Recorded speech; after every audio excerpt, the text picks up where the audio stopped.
Vamos desenvolver esse tema. Esse tema é talvez um dos temas mais espinhosos, mais desafiadores que a gente tenha, é a adolescência, esse binômio adolescência no transtorno do espectro do autismo, né? O sofrimento social do entorno dele é enorme, porque agora você não está falando mais de uma criança pequena, você está falando, por exemplo, de um menino de 14 anos de idade que bate na mãe.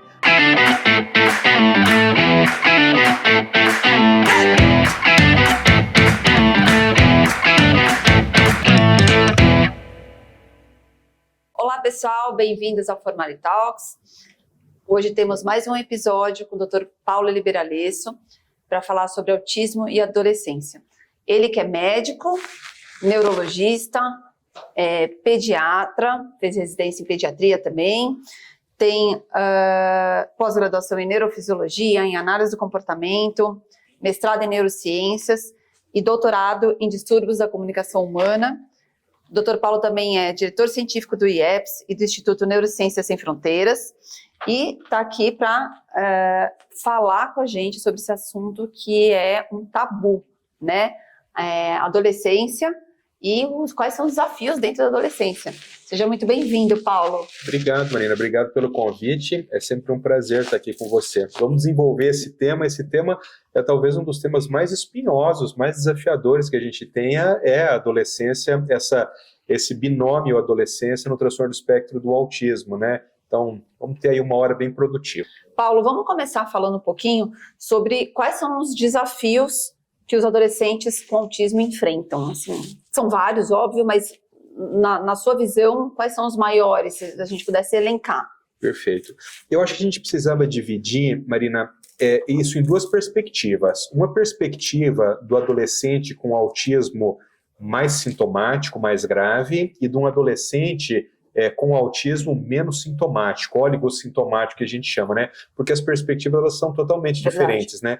Seria uma divisão autismo nível 2, 3 e autismo nível 1, mais ou menos isso. Eu acho que para a gente poder organizar o pensamento, fica bom assim, a gente pensar em adolescente com TEA nível 1, é um grupo de desafios, e um adolescente com TEA nível 2, 3 é outro grupo de desafios. Eu costumo pensar assim, quando você tem um adolescente com autismo nível 1, o problema é mais dele. Quando você tem um adolescente com autismo nível 2, 3, o problema é mais social. Por quê? Porque esse indivíduo que tem o autismo nível 1, o adolescente com autismo nível 1, muitas vezes o diagnóstico dele foi tardio. Então é aquele menino que passou por uma infância inteira com um pouco de dificuldade aqui, um pouco de dificuldade ali, mas a coisa foi sendo empurrada para frente, e aí com 13, 14 anos, levam lá num psiquiatra, num neuropediatra e tal, e surge esse diagnóstico. Mas é um menino que teve um histórico prévio mais tranquilo, né? A adolescência começa a ficar um pouco, né? Começa a aparecer algumas situações de bullying, né? Total.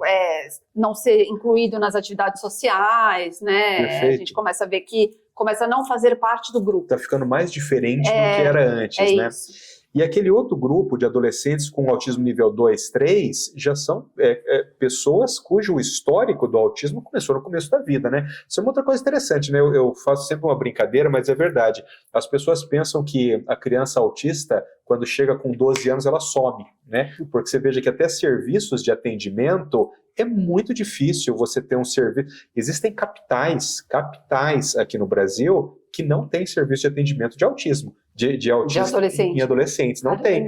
Ou seja, todas as crianças com diagnóstico de autismo, e aí eu estou dizendo todas 100%, elas serão adolescentes com autismo. Sim. Porque se você fez o diagnóstico 2, 3 anos, ele é nível 2, 3. Sim. Ele não vai chegar com 15 anos fora do transtorno, não tem como acontecer. Então, todo esse grupo de crianças serão adolescentes com autismo. No primeiro grupo, então quando você tem um adolescente autista nível 1 de suporte, a maior dificuldade é um sofrimento internalizante, é um sofrimento interno. Por quê? Porque aquele menino que ele não é mais chamado para as festas que acontecem, é aquele menino que não é chamado para aniversário, é aquele menino que todo mundo está começando a namorar e ele não consegue namorar porque ele não tem essa habilidade para namorar. A exclusão social fica muito descarada, né? Muito evidente. E as crianças pequenas, né, elas habitualmente são mais sociáveis acolhedoras. E é indireto, né? Por exemplo, quando uma mãe... tem sempre um adulto ali mediando, isso que eu ia falar, né? Quando chama para um aniversário, por exemplo, as mães se conversam e todas as mães levam. Os adolescentes, ninguém vai falar com a mãe. Então, o adolescente, se você não for pessoalmente convidado, você não irá naquela festa. Então, o adolescente com autismo nível 1, ele fica muito evidente, e isso acaba trazendo um sofrimento interno gigantesco, porque como ele é nível 1, ele tem uma inteligência normal, ele percebe claramente que ele está à margem, que ele está separado do que está acontecendo. E a dificuldade de também ter recurso em termos de estratégia mesmo para conseguir, para resolver isso. E aí a gente vê também o benefício de uma terapia cognitivo-comportamental para esse cliente, para esse aluno, como você diz, que tem aí o nível 1. Que aí vai fazer sentido, porque tem subjetividade, tem DI, enfim. E nessa idade também, o autismo nível 1 de suporte, ele já começa a ser comórbido com outros transtornos neuropsiquiátricos, né? Adolescente com autismo nível 1, a chance de transtorno de depressão e ansiedade é enorme. E a análise do comportamento, ela talvez não seja a melhor intervenção nesses casos, né? Aí a terapia cognitivo-comportamental tem que entrar e dando conta disso aí também. E quando a gente fala no adolescente com TEA nível 2, 3, aí o problema ele é mais social. Por quê?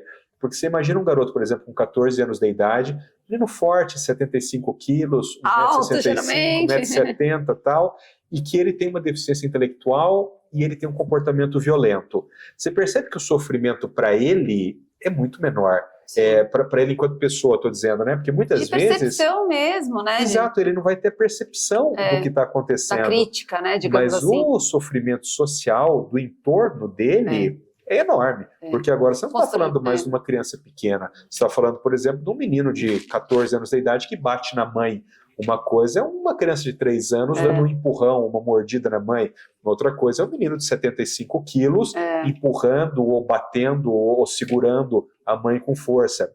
Então são problemas que vão surgindo de outra montante, ordem, de outra ordem, de outra gravidade e tal. E você falou uma coisa muito, muito interessante, o tal do julgamento crítico, né? Eu costumo dar um exemplo que, assim, os comportamentos eles têm gravidade diferente dependendo do momento. Então, por exemplo, se você pegar uma criança de 3 anos e ela dá um chute na perna da mãe, isso é uma atitude muito reprovável, mas não é um crime. Uma criança de 3 anos dá um chute na mãe. Agora você coloca mais 10 anos nisso, e ele tem 13 anos. Com 13 anos você bater numa mulher é um delito. Mas veja que o comportamento é o também, mesmo, né? Biologicamente a força é outra, né? E se você colocar mais 10 anos e agora ele tem 23 anos de idade, é um crime. Você percebe que o comportamento, ele foi, topograficamente, ele foi o mesmo. Mas aquilo em momentos diferentes da vida vai ter conotações diferentes. Um policial, por exemplo... outra, né? Total, até o risco lesivo, topograficamente, né? é o que você falou, né? Então a topografia, ele parece a forma, parece o mesmo, mas a intensidade é outra. Total. Né? E eu penso sempre muito nisso na questão de treinamento policial, né? Porque você veja assim, uma criança de 6 anos de idade, autista com deficiência, é o negócio de deficiência invisível, né? Ou seja, o policial quando olha, ele não percebe nada. Então, uma criança de 6 anos de idade com autismo e deficiência intelectual e que, por exemplo, grite com o policial... Tudo bem, assim, ele é um nenê, ele tem 5, 6 anos de idade. Agora, uma criança mal educada, né? Pro leigo, assim, pro policial, ele vai dar um esporro na mãe. Agora, você imagina, por exemplo, agora na adolescência, um menino, por exemplo, de 16 anos de idade, que o policial olha e não se percebe nada, e ele vai lá, por exemplo, e grita com o policial. Ou bate, ou atira algum objeto e tal. O que o policial vai fazer? Vai se defender, vai prender, vai bater, sei lá o que vai fazer. Mas, ou seja, a topografia do comportamento é a mesma, mas o impacto que aquilo tem na sociedade é totalmente diferente. O comportamento que aquilo vai gerar no outro é totalmente diferente, né? Então, são precauções que a gente tem que ter desde a criança muito pequena para evitar que num momento mais avançado a gente não tenha que lidar com esse tipo de problema. E as famílias também pegar esse tipo de informação e perceber que o nível da gravidade daquele comportamento na adolescência ele tem um peso muito maior. Total. Né? Porque o movimento, vamos supor, né, se a gente estiver falando de comportamento interferente, vai ser agressivo numa forma muito mais intensa, maior, mais espalhafatosa, digamos assim, e isso reverbera também é um adulto, né? Até quando você pensa em comportamento autolesivo também, porque eu tenho 2 pacientes autistas que eles são cegos de um olho, um do olho direito e outro do olho esquerdo. E aconteceu quando? No adolescente, de autolesivo. Então, de bater, descolamento de retina e ficou cego. Você veja, porque eles sempre se bateram. quando que isso aconteceu? Na adolescência, porque a potência mecânica do que você está falando é muito a força maior, é outra, né? a força é outra. Então, e tem uma outra coisa, Marina, que eu gosto sempre de pensar também. Sabe aquele ditado que diz assim, é de cedo que se... É de cedo que se educa, né? Que torce o pipi, sei lá. São coisas que quando você vai fazer de pequeno, é mais fácil de fazer. Mas é mesmo. Quando você tem uma vida exposta a um determinado comportamento, é muito difícil, porque aquilo vai ficando arraigado no comportamento daquele indivíduo. Eu sempre falo para os pais, né? Pense em você. Sei lá, você tem um comportamento que você... Qual o comportamento que você tem que sua mulher não gosta? Eu... Bebo. Bebo. Quanto tempo você bebe? Que eu lembro desde a faculdade, lá para os 20 anos, eu tenho 45. Você há 25 anos tendo esse comportamento. É muito pouco provável que você vai conseguir mudar de uma forma mais tranquila. Eu não quero né? te desmotivar, não é isso, mas você tem que saber se é algo que você realmente quer, que você vai ter que se dedicar muito a isso. Vai ser um esforço muito grande. Obesidade, a mesma coisa, enfim, outros comportamentos também. Então é isso, né? O que a gente consegue... Por isso que a intervenção precoce é tão importante, enfim, tudo que a gente preconiza aí em relação ao tratamento das crianças, né? A adolescência, ela traz um desafio social dentro do transtorno do espectro do autismo que é enorme, porque o adolescente típico, ele já é um sujeito que nessa fase da vida... Já é cruel. Ele experimenta dificuldades ali, né? Então, quando você junta essas dificuldades que já são próprias da adolescência... Quem tem filho adolescente sabe, o cara fica socado no quarto dele o dia inteiro. A mãe vai lá e fala assim, não, vem assistir um filme com a mãe. Ele não vai. É desesperador, né? A mãe que fala assim, não, mas nós vamos sair jantar. Às vezes o programa é legal, mas ele não vai. Ele vai ficar no quarto dele socado. Então tem um certo pseudo-isolamento que acontece na adolescência que já é próprio desse momento da vida, né? Escreve outro, hipersonia. O adolescente é um cara que ele dorme mais. Então o adolescente, por exemplo, começa a dormir de tarde. Adulto não dorme de tarde, né? Criança, um moleque de 8, 9 anos não dorme de tarde. O adolescente, ele dorme de tarde. Então são comportamentos que são próprios já dessa idade, dessa fase do desenvolvimento, e que quando eles começam a se somar com as características atípicas do comportamento humano, isso acaba ganhando assim uma expressão muito maior, né? Existem estudos que eles mostram em que momentos da vida acontece a comorbidade no autismo nível 1, o diagnóstico da comorbidade. E esses estudos mostram que entre 12 e 16 anos você tem o primeiro pico de diagnóstico comórbido. Por quê? Porque uma coisa é uma criança pequena que não tem a percepção de que os outros não o convidam. Uma outra coisa é um menino de 16 anos que tem uma festa de aniversário no sábado, na segunda-feira toda a classe dele está falando sobre o que aconteceu na festa de aniversário e o único que está totalmente por fora daquilo que está acontecendo é ele. Por quê? Porque não foi convidado para a festa de sábado à noite. Então, claro que isso acaba tendo um impacto sobre o transtorno mental gigantesco, né? E, Paulo, esse estudo fala quais são as comorbidades, falando em nível 1, suporte, que aparecem mais, a depressão, estourada, a depressão, ansiedade e ideação suicida. O autismo nível 1 são as pessoas que mais se matam dentro do autismo e o autismo nível 1. Tem um artigo muito interessante, Marina, que saiu agora, acho que foi ano passado, ano retrasado, um artigo super recente, acho que ele é final de 2022 ou começo de 2023, que ele fez uma analogia muito interessante. Ele pegou assim um grupo são adolescentes, jovens e adultos, né? Neurotípicos, então que não tinham autismo, e um grupo de adolescentes, jovens e adultos autistas. E comparou esses dois... Faixa etária? Eram acima de 16 anos, os dois. E então era adolescente jovem e adulto jovem aqui, sem autismo e com autismo. Certo. E daí ele comparou o seguinte, ele queria avaliar suicídio. Mas ele pegou isso aqui e calculou o coeficiente de inteligência dessas pessoas e aí avaliou o risco de ideação suicida e de tentativa de suicídio. Olha que interessante. No grupo de pessoas neurotípicas, ou seja, de quem não tinha autismo, quanto maior a inteligência, menor o risco de tentativa de suicídio. No grupo de autistas, quanto maior a inteligência, maior o risco de suicídio. O inverso. Exatamente o oposto. Por quê? Porque no autismo, quanto mais inteligente você mais percepção social você vai ter do quanto você é diferente daquilo que está acontecendo. Então, esse estudo é um estudo que eu sempre mostro em aula para gerar essa reflexão, né, que a inteligência no indivíduo neurotípico é um fator protetor. A inteligência aumentada na população de autistas é um fator que é fator preditivo positivo para ideação suicida e tentativa de suicídio. E a gente tem que acender uma red flag, então. Total. Porque olha só que loucura isso, Paulo. A família daquela criança que tem inteligência preservada, que isso sempre foi um alívio, porque é um alívio para as famílias, Claro. né? No sentido de vai ser mais fácil, muita coisa ele vai conseguir, né? Até os 12, 13 anos, que seja até os 16, de repente passa a ser a sua pior arma, né? Um fator de risco super plausível e faz muito sentido, né? Total. Tem Muito uma coisa, sentido. Marina, que eu gosto sempre, existe um senso comum, né? Que o leigo, ele pensa assim, não fica falando nesse negócio de suicídio, que você fica pondo coisa na cabeça. Eu sempre falo assim, gente... É um tabu, né? É um assunto... Total. E o leigo, ele pensa isso. Eu sempre falo o seguinte, e essa é a orientação técnica, eu sempre falo o seguinte, tem que falar de suicídio, ou seja, se na consulta alguém falou de suicídio, você não está colocando nada na cabeça. Sim. Ele já está falando sobre esse tema. Ele trouxe, né? É nesse momento que você tem que parar a consulta e dizer assim, não, calma lá. Agora nós vamos falar só de suicídio. E aí você tem que fazer perguntas muito objetivas para aquela pessoa. Do tipo assim, você está realmente querendo se matar? Você tem a estratégia para se matar? Porque, veja, uma coisa é um adolescente de 15 anos que diz assim, eu quero me matar. E eu pergunto assim, seu pai trabalha no quê? Ele fala assim, meu pai é médico. E eu falo assim, seu pai tem arma? Ele fala, não, meu pai tem pavor de arma. Isso é uma coisa. Uma outra coisa é um menino de 15 anos que diz assim, eu estou pensando em me matar.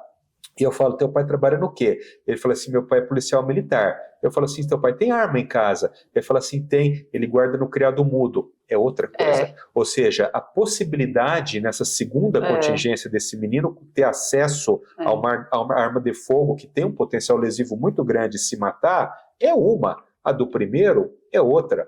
Ou o sujeito fala assim, não, eu estou pensando em me matar mesmo, mas eu estou pensando em pular de um prédio. Eu falo, mas você mora onde? Ele fala assim, não, eu moro numa casa. Bom, você estuda onde, então a tua né? estratégia é ruim, porque se você quer se matar pulando de um prédio, para começar, você vai ter que invadir um prédio para conseguir subir lá em cima. Ou seja, uma pessoa experiente, ela começa a perceber durante uma consulta o que de fato é uma ideação suicida com alto potencial e o que é uma ideação suicida do indivíduo que está deprimido e ele quer ultimar a solução daquilo, ele quer resolver aquilo, ele fala, quer saber, eu queria era morrer, mas não é de fato, ele não quer de fato morrer.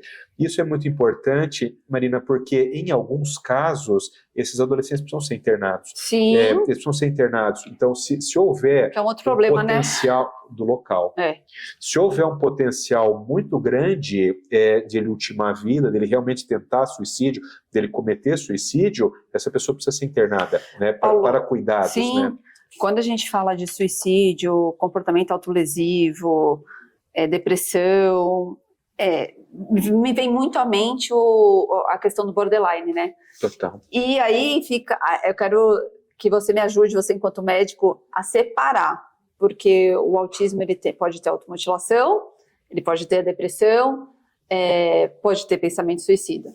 O border, ele tem os interesses, tem a questão da vulnerabilidade, que é algo flexibilidade mental, tem a questão da oscilação de humor, da automutilação, muitas vezes o uso abusivo de drogas ou não, mas enfim, né, comportamentos assim muito intensos. Muito discrepante, né? Isso. Tem um grande problema, Marina, que é assim, existem dois estudos mostrando isso, que uma parte das pessoas autistas tem comorbidade com transtorno borderline, isso né? que eu queria saber. E é virtualmente impossível você separar o que veio de uma coisa e o que veio da outra. O tal do borderline, o border, né, vem de alguma coisa que estaria entre sintomas que são das psicoses e da neurose. É isso que vem a história ele está ali no meio. E muitos desses sinais e sintomas, eles estão presentes no autismo também. A inflexibilidade cognitiva, rigidez de comportamento, padrão automutilatório e tal.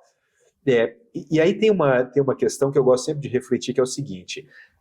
Quando a gente diz assim, não, essa pessoa tem depressão, essa pessoa tem ansiedade, essa pessoa tem transtorno, tem TOD, essa pessoa tem transtorno de conduta e esse aqui é autismo. O que nós estamos fazendo? Um grupo de pessoas no mundo, que no caso são os pesquisadores da Associação Americana de Psiquiatria, se juntam e estas pessoas dizem o seguinte: se você tiver isso, eu vou te chamar disso aqui. Se aquela outra moça tiver isso, eu vou chamar disso. Só que você entende que essa divisão ela não existe? O comportamento humano ele não é assim. Eu não consigo categorizar, a menos, claro, você pode ter um caso totalmente típico de TDAH, o que é raríssimo, e aí você vai dizer assim, não, você tem só TDAH. Você pode ter um caso totalmente típico de transtorno opositor desafiante de conduta, você vai dizer assim, essa criança aqui tem só TOD. Mas, cara, quem trabalha principalmente com criança e adolescente, você já viu alguém que só tem uma coisa? Tem, a pessoa tem um monte de coisa. Então, muitas vezes, não é possível fazer essa divisão, porque essa divisão, inclusive, está escrita no DSM, ela é meramente didática. Ela é didática. Ou seja, esses transtornos, eles se tocam em muitos momentos. Então, tem momento que você vai olhar, você vai falar assim, não, isso aqui é do autismo. Mas o outro médico vai olhar e falar assim, não, mas isso aqui é do borderline. Aí o outro vai olhar e falar assim, não, isso aqui é um transtorno de conduta, porque ele está infringindo a lei. Ou seja, existe um momento, e na adolescência isso fica muito frequente. Fica difícil mesmo. Você não consegue dividir uma coisa da outra. O que eu oriento para as famílias, né? Claro que a gente vai sempre tentar dar um laudo com o diagnóstico, mas o mais importante não é isso.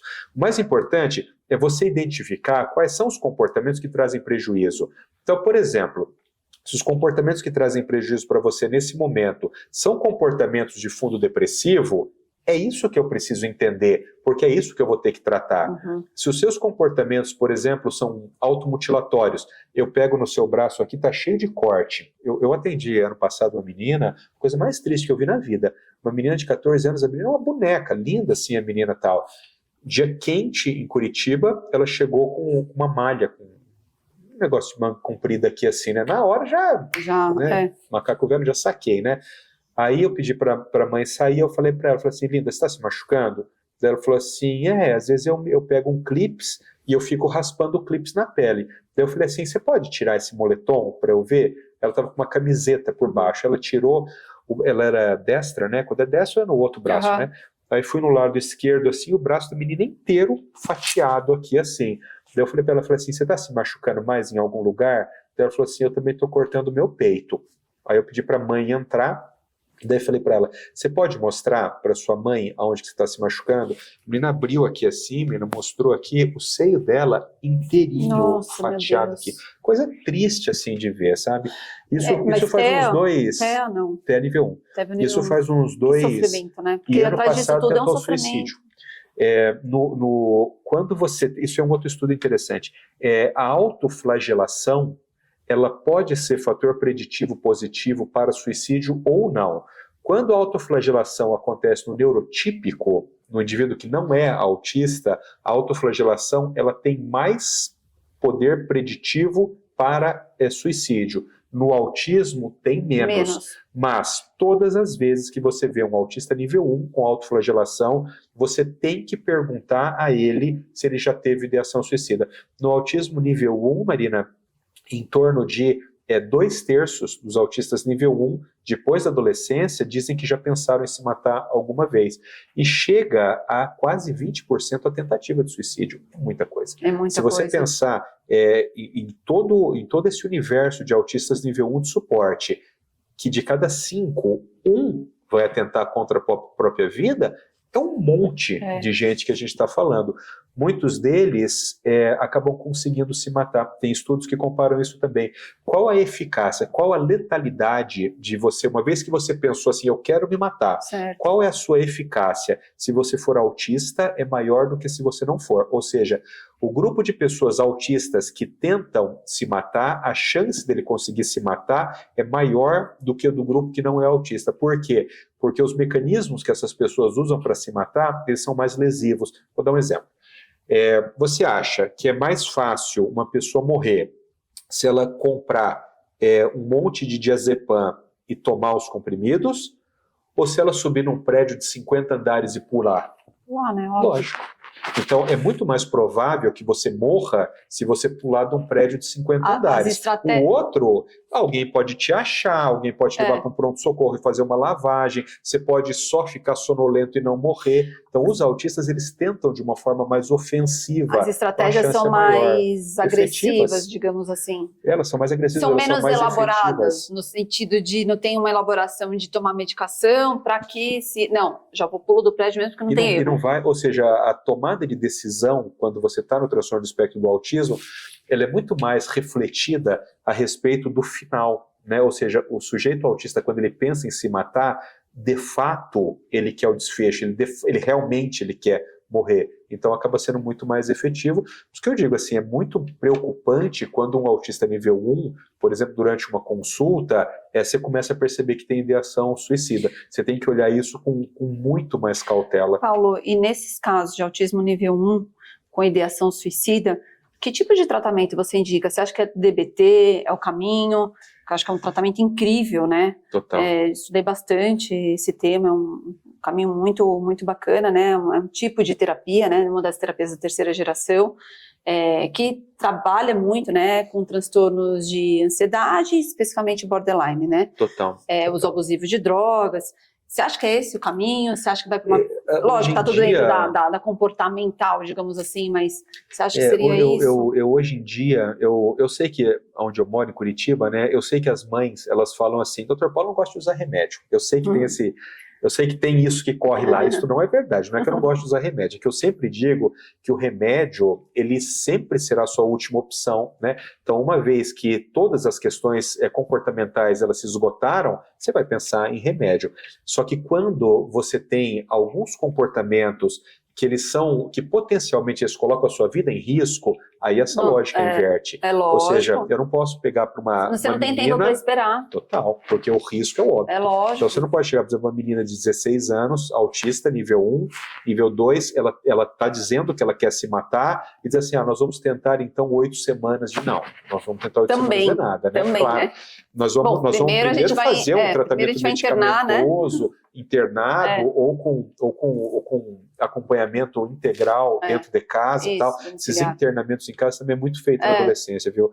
A pessoa, por exemplo, ela é afastada da escola e ela fica internada em casa sob supervisão de adultos, né? Então, nesse caso... tem um retorno interessante também. Total. Porque... Isso é a forma mais humanizada, na verdade, de tratar essas pessoas, né? Porque hoje... Aquela questão de institucionalização, que era muito comum há 20 anos atrás, ela caiu por terra. Então, hoje em dia, toda vez que você conseguir deixar isso vale para adultos também e tal, sob supervisão da família, isso sempre é tentado. Então, nesses casos... Dele, né? Na rotina e é para onde ele vai voltar, né, Marina? É para onde ele vai voltar. A gente estava falando hoje de manhã. A reincidência, você vê isso muito com o uso de drogas. A reincidência, quando você interna o sujeito, ele faz uso abusivo de drogas, por exemplo. Se quando você dá alta, ele volta para o meio onde ele estava, é mais de 95% de recorrência. Por quê? Porque você não mudou nada, na verdade. O ambiente continua o mesmo, né? E aquelas contingências que influenciavam o comportamento dele, elas continuam ali. Então, a ideia é você mexer em todo o entorno para que aquilo, de fato, mude o comportamento do indivíduo, né? Então, nesses casos, o tratamento ele sempre vai ser medicamentoso. Quando o tratamento medicamentoso não funciona, aí existem outras alternativas, mas que são muito mais agressivas também, Por exemplo? Por exemplo, ketamina. Ketamina é um tratamento medicamentoso, ele é um anestésico e que a gente faz para pessoas com depressão muito grave. Refratária? Refratária, mas é um tratamento muito agressivo já, né?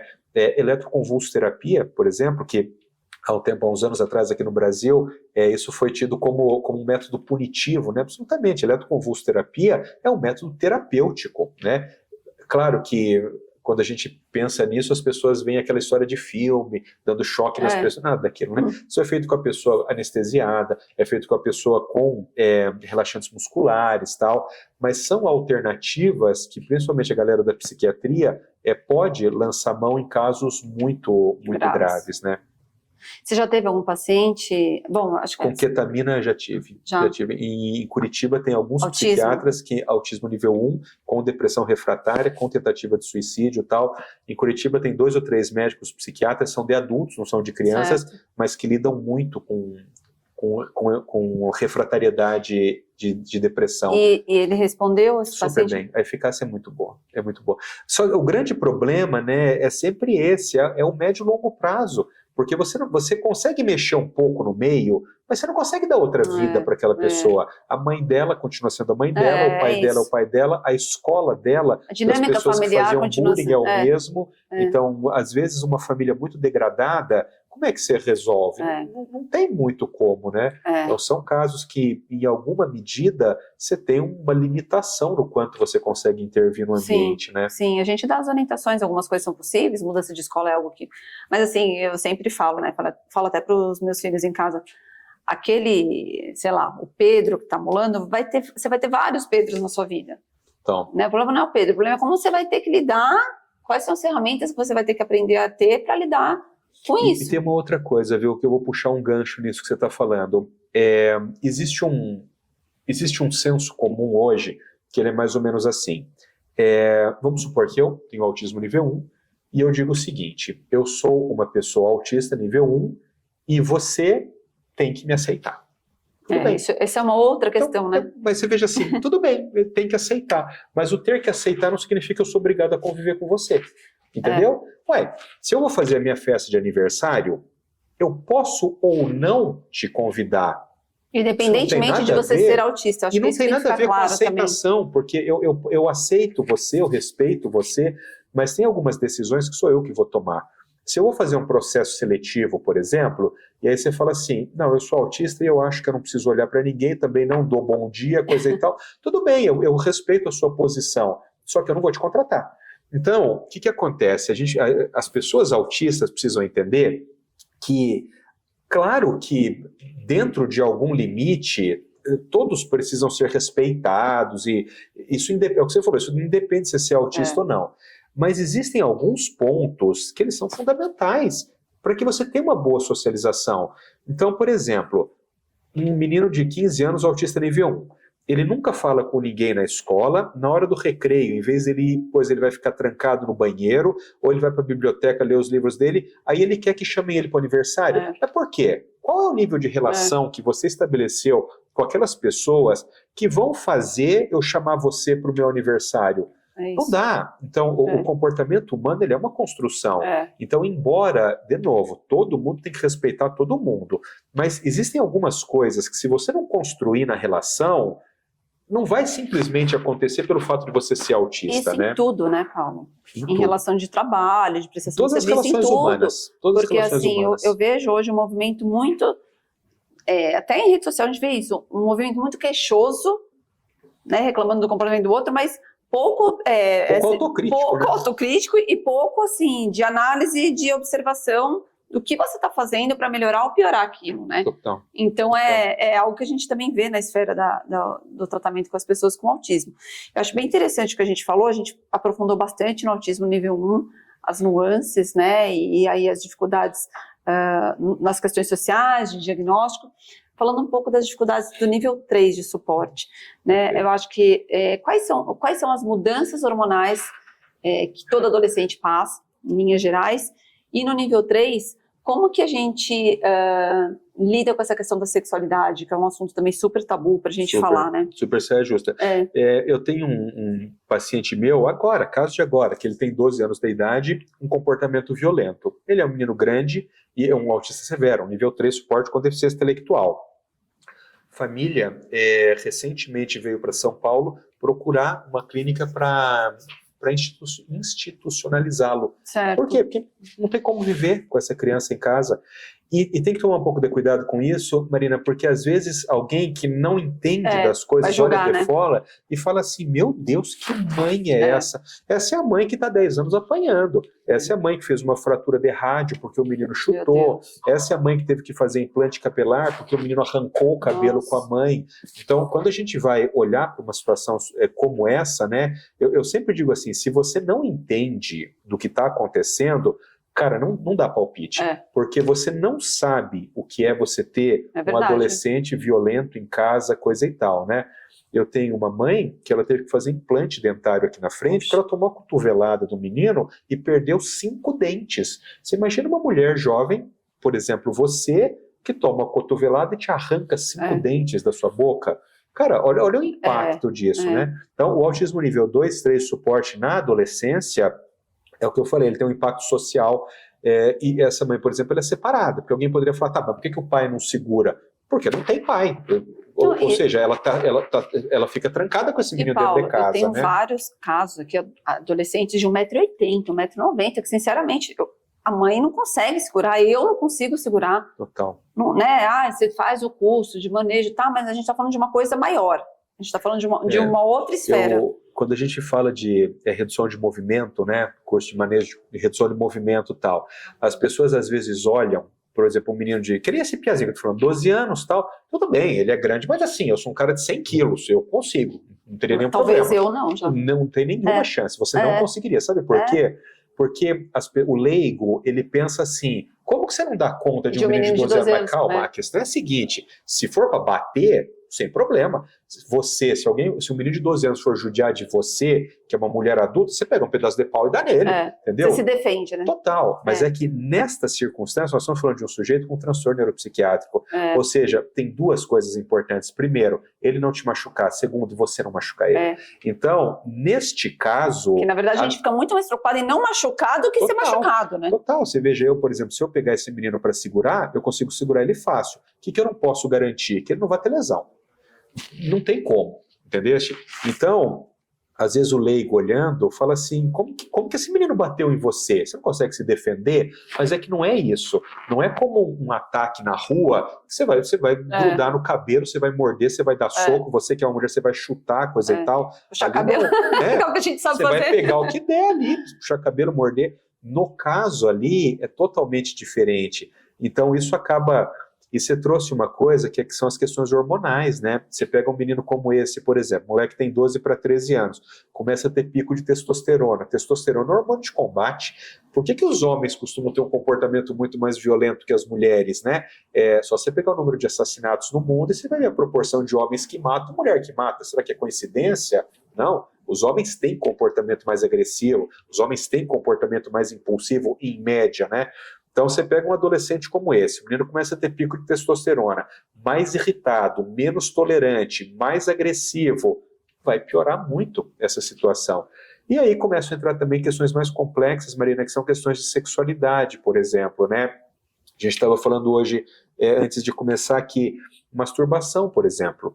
Eu tenho pacientes autistas adolescentes que fizeram fratura de pênis. Fratura de pênis. Nossa. Quebrou o pênis ali. Por quê? Porque o menino não sabe como que faz. E aí naquela desmotricidade, naquela ânsia de conseguir, tenho 2 meninos que fizeram fratura de corpo cavernoso ali. E é um problema, porque isso aí vai virar prótese, isso aí vai virar E aí você fala, tá, mas como é que resolve? Como é que resolve? Você tem que ensinar. Né? Mas olha o tamanho que as coisas vão ficando. Aí você vai treinar um pai para o pai ensinar as técnicas para o menino se masturbar. Porque não dá pra gente também, enquanto terapeuta, assumir isso. Não tem como. Nem pode, são questões éticas de comportamento privado envolvidos. O fratura de pênis é mais raro, mas sangramento de pênis durante a masturbação é muito frequente, Marina, porque eles têm muita hipermasturbação. Isso que eu ia falar, porque daí... masturbam 7 vezes por dia, aí entra 10 vezes por dia. Naquela questão de comportamento repetitivo, né? Total. E vai gerando um prazer, vai gerando... Ele é um tipo de comportamento que ele é mantido por auto-reforço. Isso que eu ia falar. E isso é um problema. Habitualmente, os comportamentos eles podem ser mantidos por um tangível, quando você ganha alguma coisa, eles podem ser mantidos por atenção, e esses aqui eles são até mais fáceis, ou ele é mantido por auto-reforço. O comportamento mantido por auto-reforço... É o mais difícil, né? É por isso que tem tanta gente obesa no mundo. Porque você come, você sente prazer, e você come de novo. Você acha que quem é gordo não sabe como é que faz para emagrecer? Ué, o cara sabe, sei lá, come salada, come alface, come tal, que uma hora você fica magro. Todo mundo sabe isso, né? Eu sempre falo isso de obesidade, que obesidade é uma doença psiquiátrica. Ou seja, sempre fala isso, eu sempre falo isso, a comida não está pulando na sua boca, é você que está indo pegar. Então, não adianta você chegar para uma pessoa e falar, ó, você tá gordinha, tem que fazer o seguinte, viu? Tem que comer aqui isso aqui, esse aqui não pode e tal. Você chega para uma pessoa que tá gordinha e você fala assim, você acha que você pode comer bolo de chocolate? Ela fala assim, não. Daí você fala assim, rabanete, pode. E 3 ela quilos sabe, de né? Lógico, mas ela não consegue. Por quê? Porque ela tem um transtorno psiquiátrico que lhe gera auto-reforço, e aí você vai fazendo aquilo. Comportamento sexual, mesma coisa. Por que as pessoas fazem sexo a vida inteira? Porque é bom. gera outro reforço, e a pessoa sabe, vai fazer de novo, e vai ficando. Então, isso na adolescência é um problema particular ali, que são as questões de sexualidade, né? E são assuntos tabus, são assuntos delicados, sensíveis, mas que a gente, enquanto profissional, a gente, lógico, não vai fazer, mas a gente precisa ensinar esses familiares, né? Falar, olha, estamos com essa situação, você precisa aprender como a gente vai, qual vai ser a estratégia que a gente vai usar para você ensinar o seu filho, né? Então a gente vai ensinar que vai ser num ambiente privado, no banheiro, mas ele depois vai ter que generalizar que não é qualquer banheiro, não é o banheiro da clínica, não é o banheiro da escola, não é o banheiro do shopping, é o banheiro da casa dele, não é o banheiro da casa da avó. Então tem tantas etapas aí, né? O como fazer, ensinar essa família, esse pai, e a gente vai ter que falar sobre isso. E para uma pessoa que não aprendeu por observação, né? Você vai falar assim, tá, mas como que as outras pessoas aprendem? Aprendem por observação. Como que os meninos aprendem a se masturbar? Eles aprendem, eles veem um filme aqui, eles veem uma coisa... Que não deixa de ser a videomodelagem. Que é uma videomodelagem. Ele tenta e ele percebe que de determinado jeito dá certo, de determinado jeito dá errado. Mas quando você pensa em alguém que tem um desenvolvimento atípico, primeiro o aprendizado por cópia é muito comprometido no autismo. Isso. Então o fato dele ver não significa que ele vá copiar.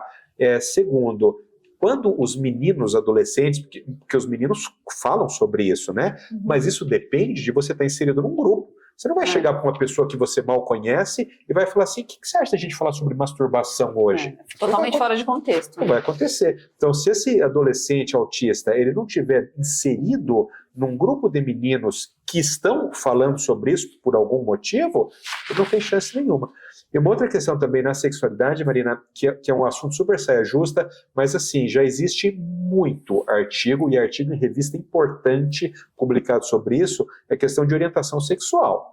Então, os estudos que comparam orientação sexual em pessoas neurotípicas e orientação sexual em pessoas autistas mostram que há diferenças estatisticamente significativas. Ou seja, nos neurotípicos predomina a heterossexualidade. Nos neurodivergentes também predomina a heterossexualidade. Mas comportamentos não heterossexuais nos autistas é significativamente mais frequente do que nos neurotípicos. E quando eu falo, não se sabe. Não se sabe o porquê disso acontece. Provavelmente é uma questão genética envolvida. Mas eu não estou falando só de homossexualidade. Eu estou falando de homossexualidade, de pansexualidade, de outras questões aqui de orientação sexual.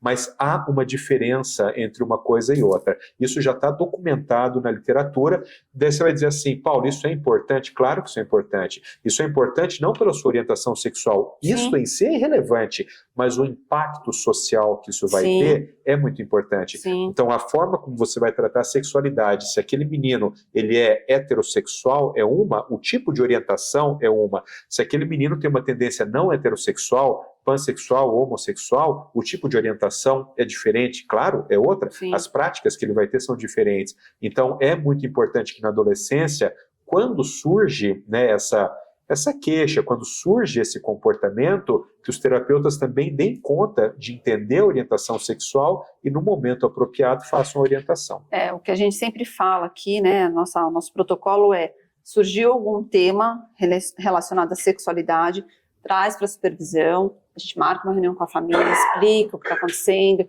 entende quais são os valores dessa família, vê até onde a gente pode ir, né, porque são menores de idade, a maioria dos clientes, né, a família autoriza a gente iniciar um trabalho de psicoeducação, e aí a gente começa o trabalho e desenvolve isso de uma forma em parceria com a família, porque é um trabalho junto, ele está aqui uma parte do tempo. Total. Ele tem acesso à rede social, ele está na comunidade, ele está na escola, ele está na academia, ele está na natação, enfim, né? Então a gente precisa, sempre, né, Paulo, a família... Em tudo, particularmente comportamento privado. E também, Marina, uma coisa que eu sempre digo para as famílias, evitar orientações simplistas, do tipo assim, o menino começa a se tocar na sala, aí a mãe vai lá e fala assim, para com isso aí, não pode isso aí não, você tá louco? Que baixaria é essa?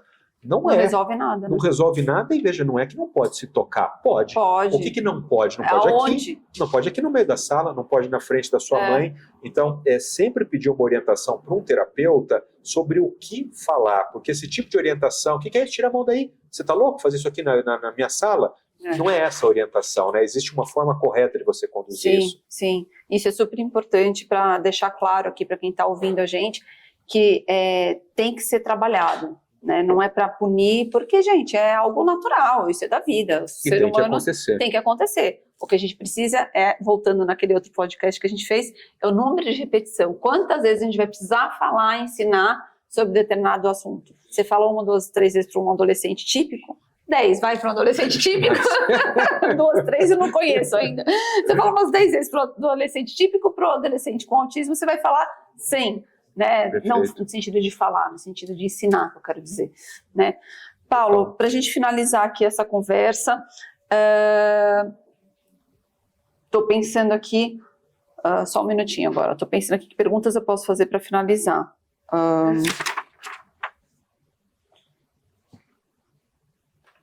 Acho que a gente já falou tudo, gente. Não tem muita pergunta para fazer. Fala assim, ó, dá uma última dica, então. Eu falo uma coisa e já tá bom.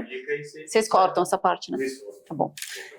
Então, Paulo, pra gente... Vamos lá. 1, 2, 3. Paulo, pra gente finalizar, quais dicas você daria para os ouvintes aqui, pais de pessoas com autismo que estão nos escutando? Dicas tanto para autistas nível 1 e para autistas nível 2 e 3 de suporte em relação à sexualidade, que eu acho que é o tema muito forte. Mais forte. Vou dar uma dica de ouro. Uma dica de ouro assim, ó.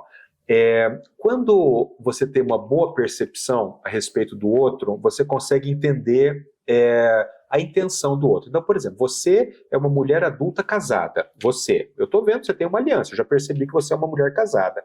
Se alguém falar para você assim, Marina, vem aqui, ó, senta aqui no meu colo que eu vou te contar uma história. Você vai sentar? Não. Eu tenho... Inclusive, vai dar um grande problema isso, não é?